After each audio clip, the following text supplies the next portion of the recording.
छोटे से गांव में माधव नाम का एक युवक रहता था। उसके माता पिता का निधन उसके बचपन में ही हो गया था, जिससे वो बिल्कुल अकेला पड़ गया था। उसके पास ना कोई सहारा था और ना ही कोई जमीन जायदाद। वो एक छोटी सी झोपड़ी में जीवन यापन करता था। गांव के मुखिया मुन्ना राय एक अत्यंत दयालु व्यक्ति थे।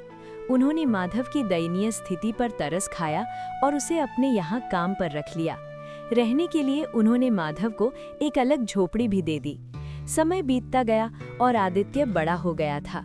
वो आज भी मुखिया के यहाँ ही काम करता था और मुखिया को उस पर बहुत विश्वास था। एक दिन मुखिया ने माधव से कहा, माधव, अब तुम शादी क्यों नहीं कर लेते? तुम्हारी उम्र हो गई है। जब तुम्हारी पत्नी आएगी तो वो तुम्हारा आधा काम संभाल लेगी, घर संभालेगी और तुम्हारे खाने पीने का भी इंतजाम हो जाएगा। मेरी भी अब उम्र हो चली है, पता नहीं कब भगवान का बुलावा आ जाए। मैं चाहता हूँ कि तुम्हारी शादी मेरे सामने हो जाए, ताकि मैं तुम्हारे लिए निश्चिंत हो सकूं। अरे मुखिया जी, ऐसी बातें क्यों करते हैं? आपको मेरी उम्र भी लग जाए, आपके सिवा मेरा और कौन है यहाँ?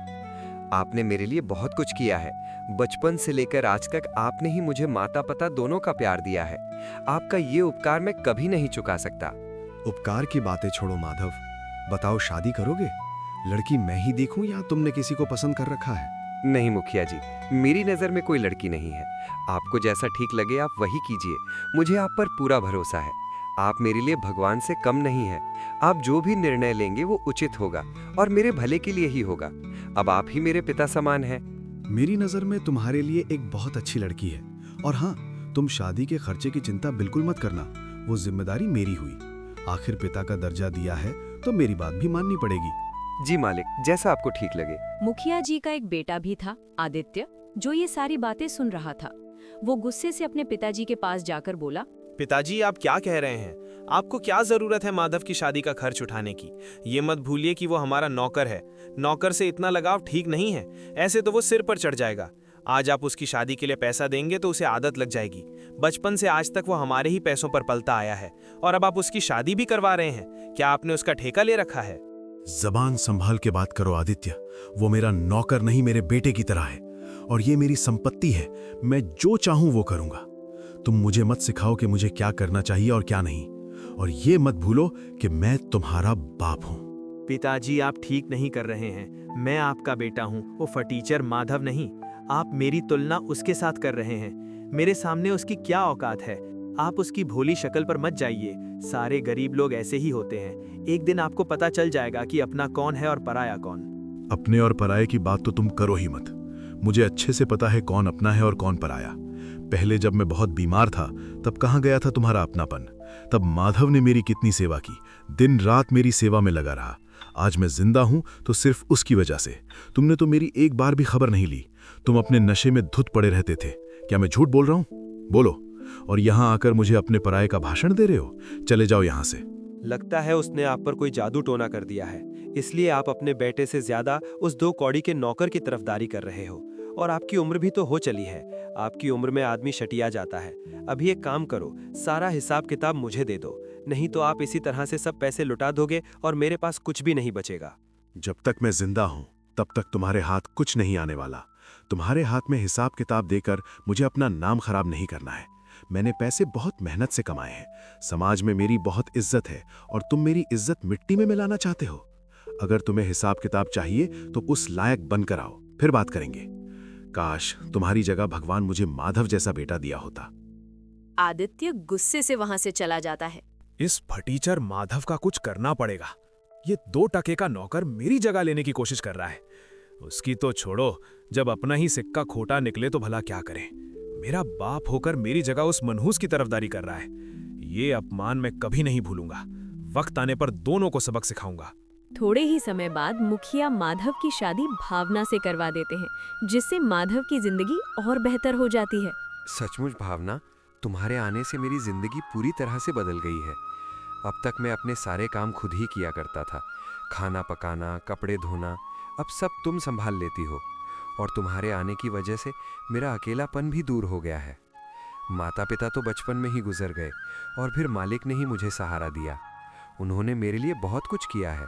उनका उपकार मैं कभी नहीं चुका पाऊंगा। आज तुम मुझे मिली हो तो सिर्फ उनकी वजह से।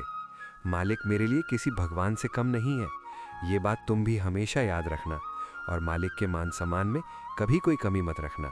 जी बिल्कुल, आप बिल्कुल सही कह रहे हैं। मुन्ना चाचा दिल के बहुत अच्छे आदमी हैं। ऐसे ही कुछ दिन बीत जाते हैं। एक दिन आदित्य मुखिया मुन्ना राय से कहता है, सुनिए पिताजी, मुझे 10,000 रुपए चाहिए। तुम्हें इतने सारे पैसे किस लिए चाहिए? वो मैं आपको नहीं बता सकता, बस मुझे पैसे दे दीजिए। समझ गया। अपने नशे की लत और जुआ खेलने के लिए तुम्हें पैसे चाहिए, क्योंकि अब तक तुम यही करते आए हो। आदित्य, अभी भी वक्त है, सुधर जाओ। ये सब गंदी आदतें छोड़ दो, इसमें कुछ नहीं रखा, सिर्फ बर्बादी ही होगी। मैंने आपसे रुपए मांगे हैं, ज्ञान नहीं। मेरी जो मर्जी होगी मैं वो करूंगा। आखिर ये सब पैसे मेरे ही तो हैं। मैं ही आपकी संपत्ति का अकेला वारिस हूँ। मेरा जहाँ मन करेगा मैं वहाँ खर्च करूंगा। आप अपनी सलाह अपने पास ही रखिए और मुझे बस पैसे दे दीजिए। बदतमीज, अपने पिता से कैसे बात करते हैं? तुम्हें इसकी भी तमीज नहीं रही। तुम दिन ब दिन बिगड़ते होते जा रहे हो। अगर किसी अच्छे काम के लिए मांगते तो मैं तुम्हें पैसे दे भी देता, लेकिन अब मैं फूटी कौड़ी भी नहीं दूंगा।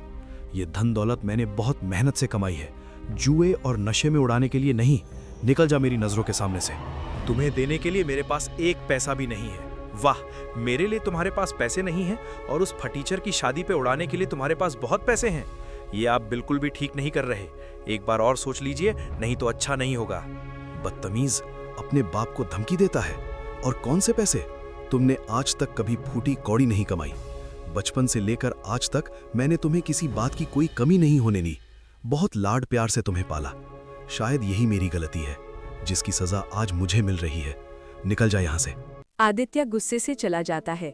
माधव मुखिया जी को परेशान देखकर पूछता है, क्या हुआ मालिक, आप बहुत परेशान लग रहे हो। क्या बताऊं, आदित्य ने मुझे बहुत परेशान कर रखा है। दिन ब दिन वो बिगड़ता जा रहा है।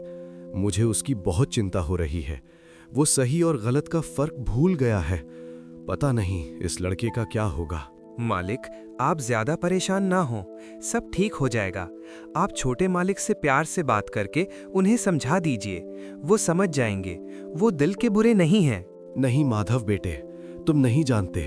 अब बात हाथ से निकल चुकी है। वो बातों से मानने वाला नहीं है। उसके लिए मुझे कोई कठोर कदम उठाना पड़ेगा।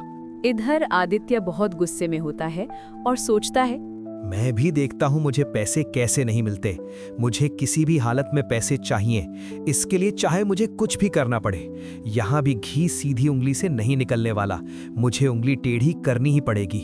अगले दिन तिजोरी में से 1,00,000 रुपए चोरी हो जाते हैं। मुखिया अपने सारे आदमियों से पूछताछ करता है, लेकिन उन पैसों का कोई पता नहीं चलता। तभी मुखिया का बेटा आदित्य वहां आकर बोलता है, क्या बात है पिताजी, आप बहुत परेशान लग रहे हो। तिजोरी से 1,00,000 चोरी हो गए। चोर का कुछ पता नहीं चल रहा। आखिर कौन पैसे निकाल सकता है? अच्छा, तो ये बात है। चोर और कौन होगा? माधव ही होगा। ये तुम क्या कह रहे हो आदित्य? मुझे माधव पर पूरा भरोसा है, वो कभी ऐसा नहीं कर सकता। उस पर भरोसा करके आपने गलती की है। वो आपके भरोसे के लायक नहीं है। चोरी उसी ने की है। उसकी तो पहले से ही हमारे पैसों पर नजर थी। आप उस पर बहुत भरोसा करते थे ना। उसको कभी कभी तिजोरी की चाबी भी देते थे। अब पता चला दिन रात आपके आगे पीछे इसी के लिए तो घूमता था वो। क्या हुआ मालिक, आप लोग यहाँ इकट्ठे क्यों हुए हैं? इतना सब करने के बाद पूछ रहे हो कि क्या हुआ है? एक तो चोरी की है तुमने और ऊपर से हिम्मत तो देखो इसकी, मुंह उठाकर चला आया। तुम्हें शर्म नहीं आती? जिस थाली में खाते हो उसमें छेद करते हो। मालिक, ये छोटे मालिक क्या कह रहे हैं? मेरे तो कुछ समझ में नहीं आ रहा। चोरी और मैं ऐसा सपने में भी नहीं सोच सकता। ज्यादा भोले मत बनो। चोरी तुमने ही की है। सच सच बताओ वो पैसे कहाँ हैं, वरना लात मारकर तुम्हें यहाँ से निकाल दूंगा।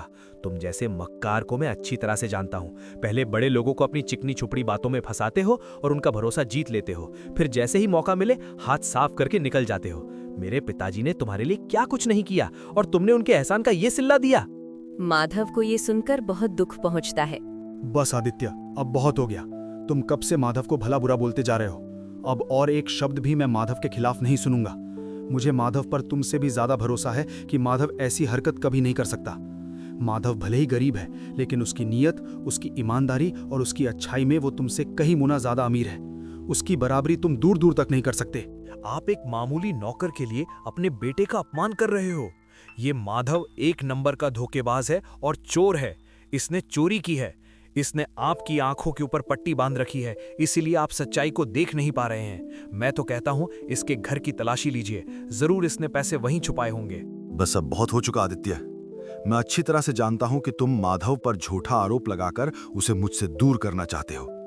मुझे तो लगता है चोरी उसने नहीं की, बल्कि मैंने तुम्हें पैसे नहीं दिए तो तुमने ही की होगी।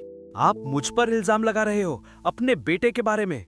आप ऐसा सोच भी कैसे सकते हो? आपको इस नौकर पर भरोसा है और अपने बेटे पर नहीं। मैं सबके सामने कहता हूं मुझे तुम पर बिल्कुल भी भरोसा नहीं है। अच्छा ठीक है, आपको मुझ पर भरोसा नहीं है तो आप बेशक मेरे कमरे की तलाशी लीजिए, लेकिन मेरी एक शर्त है।